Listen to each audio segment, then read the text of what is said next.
ত্বক এমনই একটা জিনিস যাকে যত বেশি তুমি যত্ন নেবে তত আরও জেল্লাদার হয়ে উঠবে। আজকে তোমাদেরকে দেখাবো কমলালেবুর খোসা দিয়ে কীভাবে এই ফেস প্যাকটা তৈরি করবে। আর যেই ফেস প্যাকটা ইউজ করলে ত্বক সুন্দর উজ্জ্বল হয়ে উঠবে।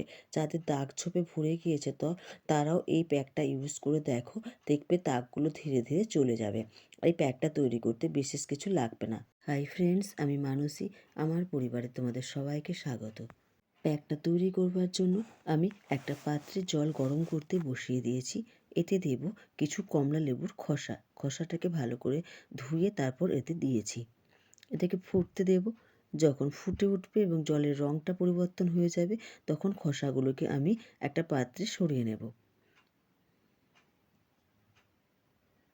আর এই খোসাগুলোকে পেস্ট করে নেব। এই পেস্টের মধ্যে কিছু দেব না, শুধু দেব 1 চামচের মতো অ্যালোভেরা জেল আর একটা ভিটামিন ই ক্যাপসুল। দেবার পর এটা খুব ভালো করে মিশিয়ে নিতে হবে যাতে একটুও লাম্পস না থাকে। দেখো আমার প্যাকটা তৈরি হয়ে গিয়েছে।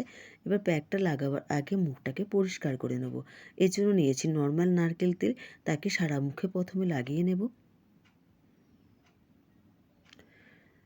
তারপর তুলোর সাহায্যে মুখটা ভালো করে পরিষ্কার করে নেব।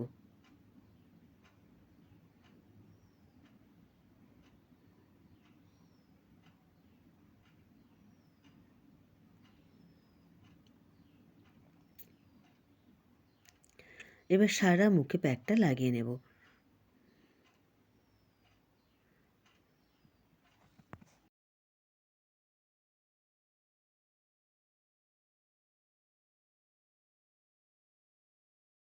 লাগাবার পর এটা 20 মিনিটের মতো রাখবো শুকাবার জন্য। যখন শুকিয়ে আসবে তখন নর্মাল জল দিয়ে মুখটা ধুয়ে নেব। এটা তোমরা সপ্তাহে 2 থেকে 3 দিন ইউজ করো, দেখবে ত্বকের দাগ ছোপ দূর হয়ে যাবে, ত্বকের উজ্জ্বলতা বৃদ্ধি পাবে। এবার আসছি এর সাইড এফেক্টের কথা। এর সাইড এফেক্ট নেই বললেই চলে, তবুও তোমরা একবার প্যাচ টেস্ট করে নিও, কারণ অনেকের ক্ষেত্রে কমলালেবু নাও শ্যুট করতে পারে। তাই অবশ্যই এটা একবার প্যাচ টেস্ট করে তারপর ইউজ করো। যদি তোমাদের ভিডিওটা ভালো লেগে থাকে তাহলে অবশ্যই আমার পাশে থেকো এবং চ্যানেলটিকে সাবস্ক্রাইব করে দিও।